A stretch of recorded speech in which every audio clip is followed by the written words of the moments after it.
Bienvenido al comentario día por día de la escuela sabática. Y esta semana la lección profundiza en el conocimiento del orgullo.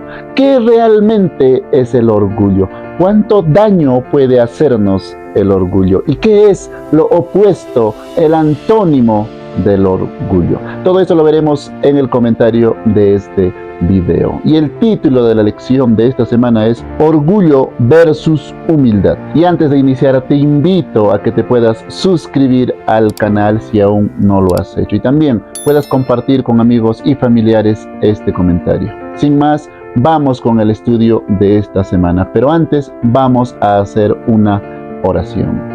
Querido Padre, te pido por todas las personas que van a ver este video. Tu Espíritu Santo, Señor, esté con nosotros, pueda guiarnos en profundizar en el conocimiento de esta semana. Te lo pedimos, Señor, en el nombre de Jesús. Amén. Ahora sí, vamos con el primer día. Y el título del primer día es Las opresivas garras del orgullo. Y en este día vamos a estudiar 1 de Juan, capítulo 2, del versículo 15 al versículo 17. Y antes de leer el primer texto, quiero definir qué es el orgullo, ¿sí? Y para definir qué es el orgullo, yo entiendo mejor buscando su opuesto, su antónimo. ¿Qué es lo opuesto al orgullo? La humildad, mis hermanos, ¿sí? ¿Y qué es la humildad? La humildad es reconocimiento total, no es baja autoestima, ¿sí? Humildad no es tener baja autoestima. Humildad bíblicamente es reconocer a Dios, ser completamente dependientes de Él. Lo vamos a ver eso en el estudio de esta semana, en el último día con Jesús. Entonces, ¿qué sería el orgullo? Si humildad es completa dependencia de Dios, el orgullo es completa independencia, creerse autosuficiente, creerse que puede ser independiente de Dios. Es la actitud de Lucifer, ¿cierto? Lucifer quería ser independiente de Dios, quería ser como Dios, no quería depender de Él. Y eso es algo imposible, ¿cierto? Una criatura, un ser creado como Lucifer, como tú o como yo, no podemos ser independientes. Nosotros somos seres dependientes y humildad es eso, reconocer que yo dependo de la comida de Dios, del aire, de su vida. Yo dependo de Dios. Pero orgullo no. El orgullo se cree autosuficiente. Yo logré esto, yo lo hice esto. Pero tranquilos, mis hermanos. En este día vamos a profundizar en el tema del orgullo y en los demás días vamos a profundizar mucho más. Esta lección está muy interesante, mis hermanos, ¿sí? Ahora sí, vamos a leer el versículo 15 de 1 de Juan, capítulo 2. Dice, no améis al mundo ni las cosas que están en el mundo. Si alguno ama al mundo, el amor del Padre no está en él. Mis hermanos, acá hay un choque frontal, ¿cierto? Si amas al mundo, entonces el amor del Padre no estará contigo. Es un choque, hay una incompatibilidad total, ¿cierto, mis hermanos?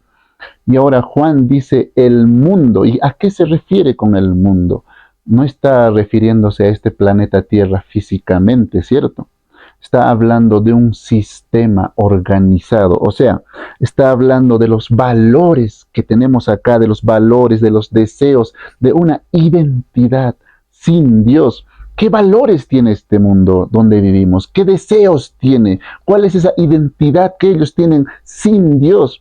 No améis, dice, y cuando dice améis, no está hablando de emoción, ¿sí? Sino está hablando de la alineación interna que tú tienes. Tu alineación, ¿sí? Esa alineación interna que tenemos, ¿está alineado con los valores, con los deseos de este mundo? ¿O está alineado con los valores y deseos del reino de Dios? ¿Con cuál estás alineado? No améis, no estéis alineados con los valores, con los deseos de este mundo, sino estéis alineados con los valores y deseos de nuestro Padre Celestial. ¿Dónde estás alineado? Y recordemos que si nosotros vamos a estar alineados con el mundo, no podemos entrar en el reino de Dios. Y acá viene ahora el texto principal de este día, el versículo 16. Lo vamos a leer, ¿sí? Porque todo lo que hay en el mundo, los deseos de la carne, los deseos de los ojos y la vanagloria de la vida no proviene del Padre, sino del mundo. Juan dice, porque todo, mira, podemos leerlo de nuevo, dice, porque todo lo que hay en el mundo, dice Juan, resume en 3 puntos, ¿sí? Deseos de la carne, deseos de los ojos y la vanagloria de la vida. Mira, si tú tienes alguna tentación, si estás luchando con algo, en estos 3 está. Todo se resume. Esta es la triada de los deseos que se opone al Padre. Esta es la psicología de la tentación. Acá está todo, mis hermanos, ¿sí? Si te sientes vacío, acá está tu respuesta del por qué te sientes vacío. ¿Sí? Acá vas a encontrar muchas respuestas. Comencemos con el primer punto. Dice, los deseos de la carne, dice. ¿Qué son los deseos de la carne? Es tu cuerpo, tus deseos, ¿sí? Tu cuerpo, tus deseos se ponen por encima de Dios. Tus impulsos tienen la última palabra. Esos son los deseos de la carne. Vamos a poner ejemplos, ¿sí? Por ejemplo, son no solamente a lo sexual, pero son impulsos sexuales, vamos a llamarlo así, desordenados, la ira descontrolada, la necesidad de una gratificación inmediata. O, por ejemplo, tienes hambre, ¿cierto? Pero el hambre se vuelve en glotonería. O tienes la necesidad de dormir, pero la necesidad de dormir se convierte en pereza. ¿Sí? No solo es la parte sexual, sino es todo, esa necesidad de gratificación inmediata. Quieres todo rápido, porque es tu sentir, tus deseos, pones tu sentir, tus deseos por encima de Dios. En otras palabras, tus deseos, tu carne, tu sentir, más es a lo sentir que tiene la última palabra.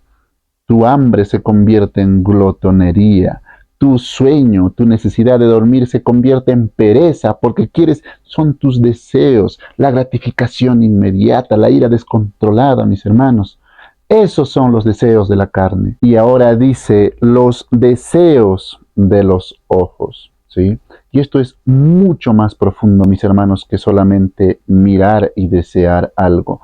Esta es la base del materialismo. Esta es la base de los vacíos internos que quizás en algún momento has sentido. ¿Por qué? Porque cuando vemos algo, ¿sí? Los deseos de los ojos, ¿cierto? Mira, miramos algo, ¿sí?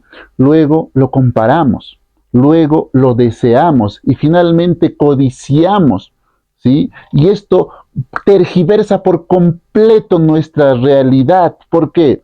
Porque tú dices, si tendría eso, ¿sí? Sería feliz.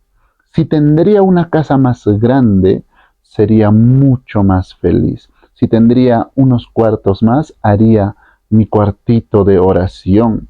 Si tendría una casa más grande, podría recibir a un misionero, yo no sé. ¿Sí? Si tendría ese carro, mira. Y eso es distorsionar la realidad. ¿Por qué? Porque en otras palabras, tú estás diciendo que lo que Dios me ha dado no es suficiente. Esto que yo tengo no es suficiente. Y si tendría aquello, si tendría eso, sería más feliz. Estás deseando algo para satisfacerte, ¿cierto? Por eso, ¿cierto? El ojo consume, el ojo mira, el ojo ve, ¿cierto?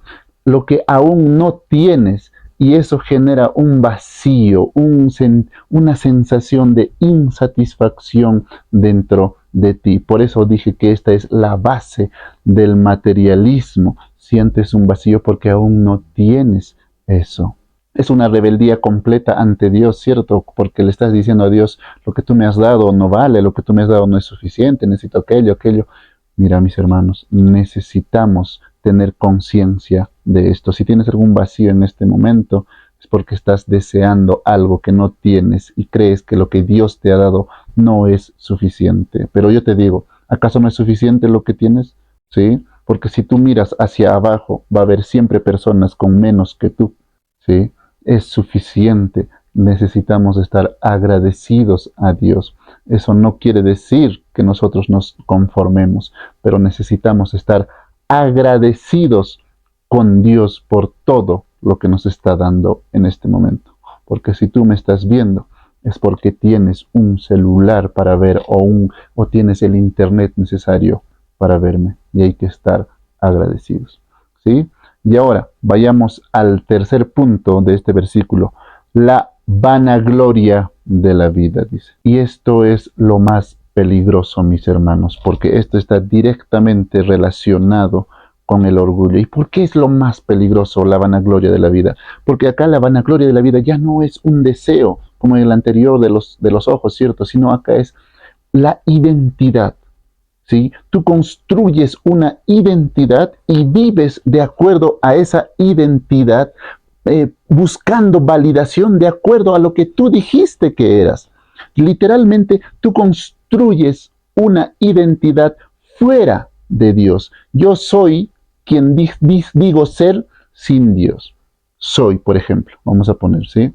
Soy espiritual, ¿sí? Soy exitoso, soy próspero, y construyes esa identidad. Tú crees realmente que eres eso, te vanaglorias, crees, o eres un charlatán, literalmente nos dice acá Juan, profundizando en el texto. Eres un charlatán, nos dice, que pretende ser más de lo que es.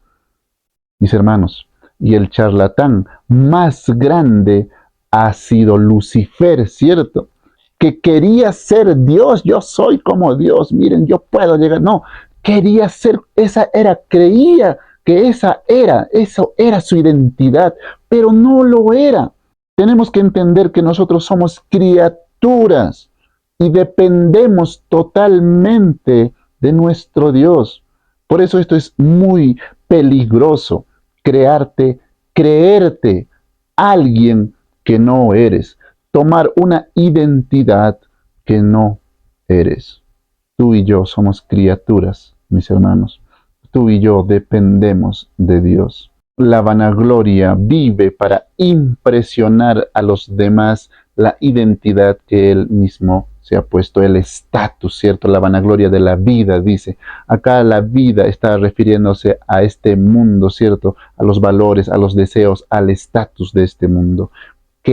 ¿Cuál es esa identidad que tú has construido? ¿Sí? Tenemos que reconocer que nosotros somos criaturas, hijos de Dios. Nosotros somos seres dependientes, no independientes fuera de Dios. No seamos charlatanes como el charlatán más grande, nos está diciendo acá Juan, que ha sido Lucifer.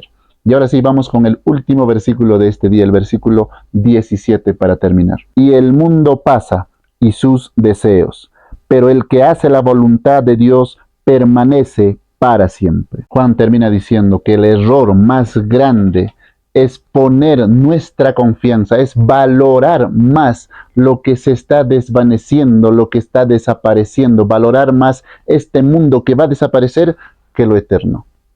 ¿Sí? Porque el orgullo, ¿sí? La vanagloria construye su identidad bajo el estatus, bajo los deseos de este mundo. Pero, dicen, nosotros debemos de poner nuestra identidad en lo eterno, en el Padre. ¿Qué estás apreciando más? ¿Dónde estás buscando sentirte bien? ¿Dónde está puesta tu identidad? ¿Tu identidad está en este mundo o tu identidad depende del Padre? Ahora sí, vamos con el segundo día, el día lunes. Y el título para el día lunes es Conócete a ti mismo. Y en este día vamos a estudiar la parábola del fariseo y el publicano. Está en Lucas capítulo 18, versículo 9 al 14. ¿Sí? Leamos el versículo 9, dice: a unos que confiaban en sí mismos como justos y menospreciaban a los otros, dijo también esta parábola. Mis hermanos, acá en esta parábola tenemos a dos hombres, dos oraciones, dos corazones y dos resultados. Es impresionante esta parábola. Permíteme, ¿cierto? Mira, Jesús está refiriéndose, dice en el versículo 9, a personas que confiaban en sí mismos. ¿Sí? Mira, el mundo hoy nos dice, confía en ti. Tú lo puedes hacer. Ve y ponte en primer lugar.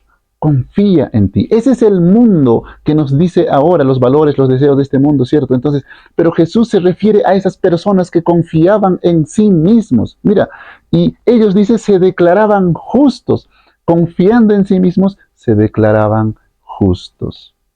Miren, mis hermanos, ¿sí? Ahora, esta persona que es el fariseo, ¿sí? Confiaba en sí mismo y se declaraba justo. Miren su oración, es impresionante. Versículo 11 dice, el fariseo puesto en pie, escuchen esta parte, oraba consigo mismo de esta manera. Dios, te doy gracias porque no soy como los otros hombres, ladrones, injustos, adúlteros, ni aun como este publicano. A mí me sorprende mucho este versículo 11, ¿cierto? Cuando lo estaba estudiando y dice, oraba consigo mismo. Ni siquiera su oración era hacia Dios. Miren, puedes leerlo en tu Biblia. Oraba consigo, era un monólogo consigo mismo, ¿cierto? Yo sé que Dios estaba ahí, ¿cierto? Porque Jesús está haciendo esta parábola, ¿cierto? Y dice, oraba consigo mismo. ¿Y qué decía de él? Era, aunque pareciera que inicia diciendo Señor, algo así, ¿no? Pero lo que viene es una lista de lo que él hace. No es una oración. Él dice, inicia con Dios, Señor, Dios mío. Y luego continúa una lista de lo que él está haciendo. No es una oración correcta, ¿cierto? ¿Qué sería lo correcto? Lo correcto sería, gracias Dios por lo que tú has hecho en mi vida. Pero acá el fariseo dice, te doy gracias Dios por lo que yo he hecho. Miren, esto, imagínate así. Imagínate un Dios al frente, ¿sí? Dios ahí en esos círculos romanos que hacía tipo un estadio pequeñito, y Dios está ahí y el fariseo presentándose ahí, y es como que Dios simplemente lo está mirando a él y el fariseo diciendo, ¿sabes qué? Yo soy así, yo soy esto, y ni siquiera yo ayuno, yo diezmo, no soy como este. Es como que si diciéndole a Dios, deberías de alegrarte de tenerme a mí, ¿cierto? Mira el otro, es un perdedor, está perdido en lo más hondo del mundo y mírame a mí, yo soy tal, tal, tal. Pareciera que el fariseo se está entregando a Dios como un regalo precioso, ¿no? Mira, yo soy precioso y mírate, me entrego a ti, yo soy así. El fariseo obviamente, ¿cierto? No regresa a su casa justificado. ¿Por qué? Porque literalmente él no necesitaba justificación. ¿Por qué? Porque él ya era justo por todo lo que hacía. ¿Sí? Hacía esto. Él ya era justo. ¿Cómo va a regresar justificado? Él ni siquiera pidió justificación. Él ya era justo porque era así, así y así. No regresó justificado al final de la parábola del fariseo, dice Jesús, ¿cierto? Porque no lo necesitaba. Pero, ¿qué dice la Biblia? La Biblia dice, lo que tú haces no sirve de nada. Lo que tu justicia es como trapo de inmundicia. Tu justicia no te cubre nada, no sirve de nada que seas así. No interesan nuestras obras, no interesa, no interesa, no valen nuestras obras. Lo que vale es Cristo. ¿Sí? Pero veamos la diferencia con el publicano. Versículo 13. Mas el publicano, estando lejos, no quería ni aún alzar los ojos al cielo, sino que se golpeaba el pecho diciendo, Dios, sé propicio a mí, pecador.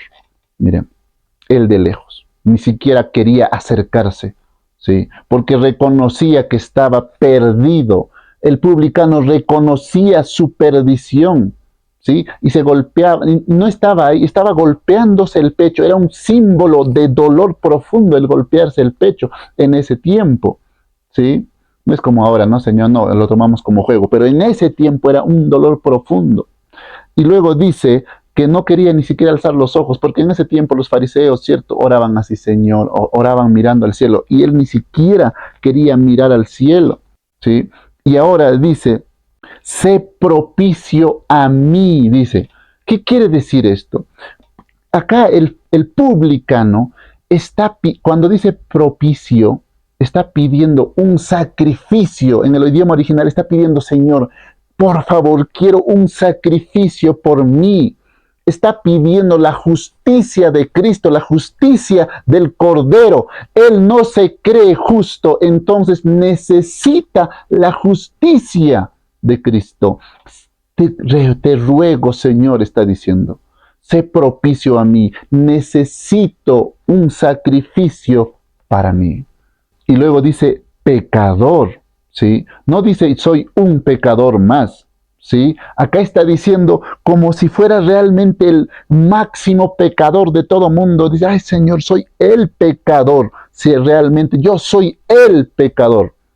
Es como ponerse en el primer lugar de todos los pecadores, de todos los pecadores. Soy el pecador, soy pecador realmente. O sea, reconoce realmente que él está lejos de Dios. ¿Cómo estás tú con esto?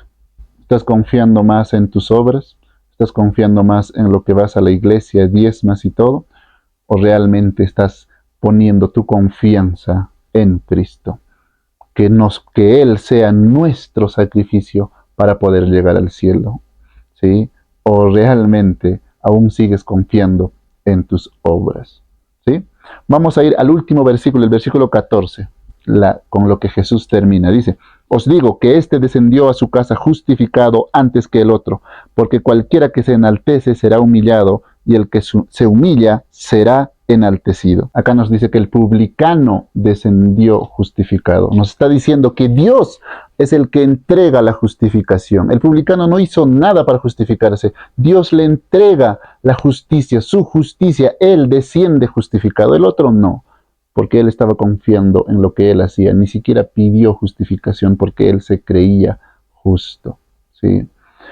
La humillación, ¿sí? El que se enaltece, yo hago esto, será humillado. Y el que se humilla, el que reconoce su condición, ese será enaltecido. Tenemos que reconocer que somos criaturas. No podemos nosotros entregarle nada a Dios. Te entrego, Señor, mi corazón. ¿Qué corazón le vamos a entregar? Si nuestro corazón, dice Mateo, cierto que es malo, solo salen malos pensamientos, todo es malo en nosotros. Te entrego mi vida, dicen otros. ¿Qué vida le vamos a entregar si nuestra vida no nos pertenece? La vida le pertenece a Dios. Te entrego mi tiempo. ¿Qué tiempo le vamos a entregar? No hay nada, si el tiempo es de Dios, no hay nada bueno en nosotros que le podamos entregar a Dios.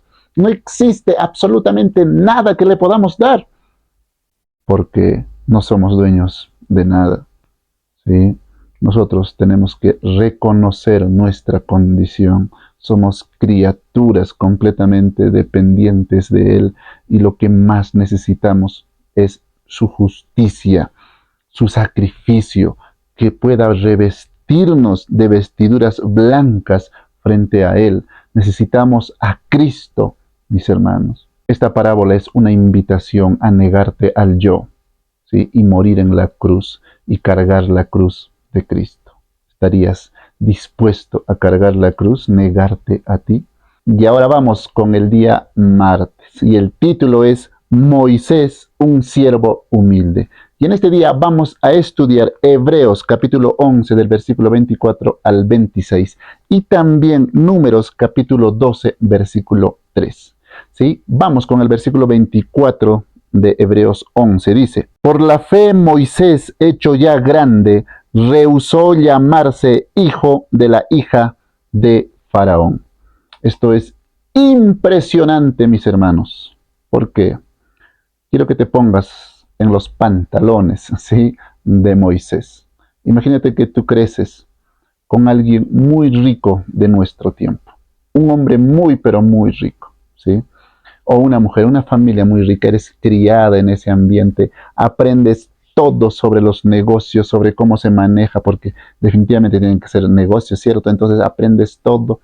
Y a las finales, cuando ya llegas a una edad adulta, tú apareces en las redes sociales diciendo, en tu red social diciendo, yo renuncio a todo esto. ¿Y qué dirían los comentarios? ¿Qué pasó? ¿Qué tienes? ¿Qué te hicieron? ¿Por qué no? ¿Sí? ¿Y sabes por qué lo haces? Mira el versículo 25, dice, escogiendo antes ser maltratado con el pueblo de Dios que gozar de los deleites temporales del pecado. Mire, mis hermanos, ¿y qué estás eligiendo? Dice, lo renuncias para ser maltratado. Es ilógico, ¿cierto? ¿Cómo vas a dejar tantos negocios, las empresas y todo eso para escoger ser maltratado? Miren, mis hermanos, Moisés eligió entre placer inmediato y sufrimiento con propósito. ¿Sí? Él puso en una balanza. No es una decisión emocional la que hizo Moisés acá. ¿Sí? ¿Por qué? Porque miren el versículo 26.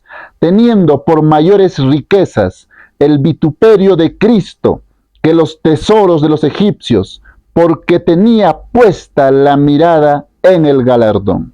¿Sí? No fue una decisión emocional la que hizo Moisés acá. Cuando estudiamos profundamente estos textos, Moisés puso en una balanza. ¿Sí? ¿Qué pesa más? ¿Los deseos, los negocios de toda la hija del faraón, todo lo que iba a heredar? ¿O el vituperio de Cristo? Sufrir con todo eso, con el pueblo, y luego ganar la vida eterna y vivir eternamente. ¿Qué vale más? Si lo ponemos en una balanza, cierto, los negocios millonarios, todo eso, pero se va a acabar en 100 años quizás, ¿sí? Él va a perecer eternamente, va a entrar a la no existencia. Pero Moisés eligió esto. Por encima de los placeres temporales, él eligió, cierto, el sufrimiento con propósito para la eternidad. Hoy Moisés está vivo, allá con Elías, allá con Enoc, allá con Jesús. ¿Cierto, mis hermanos? ¿Qué estás eligiendo tú? ¿Estás eligiendo los placeres de este mundo? ¿Estás cayendo en placeres inmediatos? ¿Por qué estás luchando tanto? ¿Qué es eso que con tanto esfuerzo estás luchando? ¿Eso por lo que estás luchando son placeres para este mundo, placeres temporales? Ponlo en una balanza, ¿sí? ¿Qué vale más? Esos placeres, todo eso que vas a lograr, todo ese éxito, todo lo que tú estás soñando. Si logras todo eso, pero perderás la vida eterna. O vale más, ¿cierto? Sufrir por Cristo, predicar el Evangelio, poner todo tu dinero ahí para el Evangelio, para que crezca la obra, todo eso, y todos tus familiares te dicen, ¿qué estás haciendo? Estás loco, estás loca. Sí, estoy loco por el Evangelio porque sé que esto, ¿cierto? Vendrá la vida eterna juntamente con esto. Para los tiempos de Moisés, ¿cierto? Era una locura hacer eso. Hoy también es una locura. Y yo te pregunto, ¿qué estás eligiendo? ¿Sí? La fe, dice acá en el versículo 24, ¿cierto? Por la fe Moisés hizo eso. Por la fe. Nosotros tenemos, la fe mueve, mis hermanos. Nosotros tenemos que tener fe en puesta, la mirada en el galardón, la mirada puesta allá en el cielo, no en este mundo, no acá. ¿Sí? La fe puesta en el galardón. Eso es lo que motivó a Moisés. ¿Qué estás valorando más? ¿Dónde está puesta tu mirada? ¿Sí? Ahora vamos a ir con Números capítulo 12, versículo 3. Y aquel varón Moisés era muy manso, más que todos los hombres que había sobre la tierra. Moisés era muy manso, dice. ¿Sí? Manso es completa dependencia de Dios. ¿Sí? Y recordemos que el orgullo es completa independencia, creerte no dependiente de Dios, pero mansedumbre, bienaventurados los mansos, dijo Jesús, ¿cierto? Es completa dependencia que tú has aprendido a través de los golpes, a través de la disciplina divina, de la circunstancia, has aprendido a depender de Dios. Eso es manso. Y acá Moisés no era solamente manso, era muy manso, dice. No hay tiempo, pero en los versículos anteriores y luego dice lo siguiente, estaban hablando mal contra Moisés. Mira, escúchame bien. Aarón y María estaban hablando mal contra Moisés, que esto, que lo otro, tan. Y Moisés no se defiende. Moisés no se justifica. ¿Sí? Moisés simplemente estaba ahí, a tal punto que en el versículo 4 Dios interviene por Moisés. Mira la dependencia de Moisés. Moisés no se justifica, no se defiende, no dice nada. Y tal era la dependencia de Moisés. Era muy manso. Recuerda que manso es dependencia de Dios. Que en el versículo 4 dice que Dios mismo interviene por Moisés. Y esa es la diferencia entre orgullo y humildad. El orgulloso siempre se va a defender. El orgulloso siempre va a buscar una excusa. El orgulloso siempre va a justificarse, ¿sí? Porque depende de sí mismo. Pero el manso no. El manso no se defiende, no se justifica. El manso depende completamente de Dios a tal punto que Dios hace su justicia. ¿Estás siendo manso? ¿Estás dependiendo de Dios? ¿O estás siendo orgulloso como Lucifer? ¿Quién está siendo en este momento? Y ahora sí, vamos con el día miércoles y el título es La mayor ofensa. Y en este día vamos a estudiar Lucas 22 del 24 al 27. Leamos. Hubo también entre ellos una disputa sobre quién de ellos sería el mayor. Versículo 25. Pero él les dijo: los reyes de las naciones se enseñorean de ellas, y los que sobre ellas tienen autoridad son llamados bienhechores. Acá los discípulos estaban discutiendo, ¿sí? Estaban disputando, dice, una disputa, había una disputa, y esto no era simplemente una riña así suavecita, ¿sí? Cuando acá Lucas está escribiendo la palabra disputa, es una palabra fuerte, realmente era una rivalidad contenciosa, un afán de triunfo, un deseo de superioridad, de jerarquía, de estatus en ese momento. Recordemos que esto está sucediendo una noche antes de que Jesús muera, o esa misma noche de que Jesús muera, ¿cierto? Porque después ya viene el Getsemaní. Es su discurso de despedida, y los discípulos estaban enfocados en ser quién va a ser mayor, quién va a ser yo, este cargo ocuparé. Somos egoístas, mis hermanos. Nosotros, tú y yo, no somos diferentes a los discípulos. Porque los discípulos estaban pensando egoístamente, pensando en ellos. Y esa es nuestra naturaleza. El amor, cierto, al inicio Adán y Eva nacieron con amor, pero después de la caída, al amor lo sustituyó el egoísmo. Por naturaleza pensamos en nosotros más que en los demás. Y a eso tenemos que morir, mis hermanos. Y en el versículo 25, Jesús dice, miren los reyes, ellos tienen el control, dominan, oprimen, y luego quieren ser llamados bienhechores, quieren ser llamados buenos. Jesús está criticando, esto es hipocresía, dice, eso hacen ellos, dominan, hacen todo eso y quieren ser llamados buenos, ¿sí? Siguientes versículos, dice, versículo 26, mas no así vosotros, sino sea el mayor entre vosotros como el más joven, y el que dirige como el que sirve. Esto era algo radical, mis hermanos, ¿sí?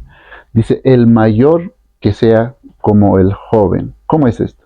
El mayor no podía, el mayor simplemente era bien recibido, sentado en la mesa. El joven era más que todo, oye, para hacer mandados, ¿cierto? Para hacer mandados, vaya a traerme esto, para servir, para hacer cosas de mandados. Así era el joven. Pero Jesús dice, no, el mayor tiene que ser como el joven. El mayor tiene que estar haciendo mandados. Eso es lo que vale, dice Jesús. Pero acá en el versículo 27 es el ejemplo más claro. Miren, porque ¿cuál es el mayor? ¿El que se sienta a la mesa o el que sirve? ¿No es el que se sienta a la mesa? Mas yo estoy entre vosotros como el que sirve. Jesús hace acá una pregunta retórica, ¿sí? Quiero que entendamos esto rapidito. Miren, en ese tiempo el mayor era el que se sentaba en las cenas de gala, en esas cenas de Pascua, en esas fiestas que hacían. Había una mesita redonda, y aquel que se sentaba en esa mesita redonda un poco chiquitita, el que se sentaba podía reclinarse, podía sentarse, ¿sí? Y poner su mano izquierda así y estar conversando con la otra persona, disfrutando de la conversación. Pero tu grandeza se medía por cuántos te traían el vinito, el pan, cuántos te estaban sirviendo. Mientras más te servían, mientras tú seguías conversando con los otros, tú eras más grande, ¿sí? Eso era. Y los otros no podían sentarse a la mesa. Solo los invitados, los que no eran esclavos. Los niños y los esclavos estaban ahí comiendo paraditos o sentados en el piso, ¿cierto? No podían sentarse a la mesa. Y Jesús dice, ¿quién es el mayor? Pregunta. ¿Aquel que se sienta a la mesa o el que sirve? Dice. ¿Sí? Entonces la respuesta era obvia, el que se sienta en la mesa. Pero Jesús dice, mas yo, dice, estoy entre vosotros sirviéndoles, dice. En otras palabras, Jesús no simplemente decía, Él era la encarnación del servicio. Él estaba al centro, ¿sí? Él era el centro, pero estaba al servicio de los demás. Es impresionante lo que Jesús dice acá. ¿Por qué? Porque ellos estaban buscando sentarse a la mesa, ¿sí? Ser los mayores, ocupar estatus los discípulos, pero Jesús buscaba eso para servirles a ellos. ¿Quieres ser grande? Tenemos que servir, mis hermanos, no pensar con nuestro corazón egoísta. ¿Haces las cosas más para ti o estás en servicio a los demás? Ahora sí, vamos con el último día y el título es Fija tus ojos en Cristo. Y en este día vamos a estudiar Filipenses capítulo 2 del versículo 3 al versículo 8. Leamos el versículo 3. Dice, nada hagáis por contienda o por vanagloria, antes bien con humildad, estimando cada uno a los demás como superiores a él mismo. Contienda, dice. Nada hagáis por contienda. ¿Y qué es contienda? Es ambición egoísta, pensar en ti. Mis hermanos, tenemos que realmente ser conscientes de que nosotros, nuestra naturaleza es el egoísmo.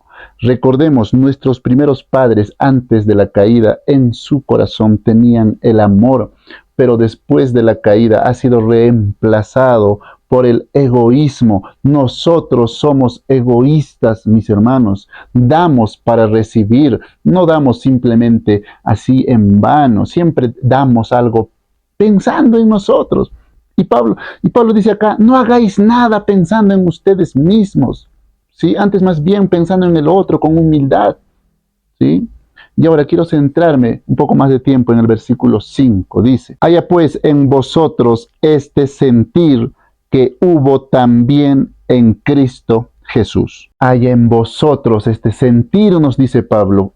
Miren, cuando Pablo dice sentir, no está hablando de una emoción, ¿sí? No está hablando de un sentimiento, de algo emocional. Ay, sí, Señor Cristo. No está hablando de algo emocional. Está hablando de la estructura interna, de la base fundamental realmente de tus pensamientos. ¿Qué realmente está en tu base?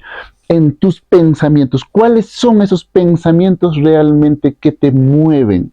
¿Sí? Realmente no está hablando de un feeling, de un sentimiento, de una emoción acá Pablo. Está hablando realmente de tus valores, la base de tus pensamientos que mueven tu realidad.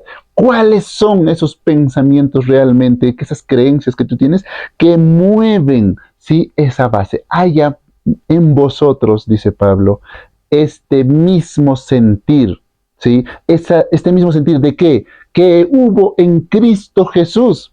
¿Y cuál debería de ser nuestra base? ¿Cuál debería ser esos valores que nosotros deberíamos de tener? Leamos en el versículo 6, el cual, siendo en forma de Dios, no estimó el ser igual a Dios como cosa a que aferrarse. Cristo no consideró su igualdad a Dios como algo para que sacar provecho.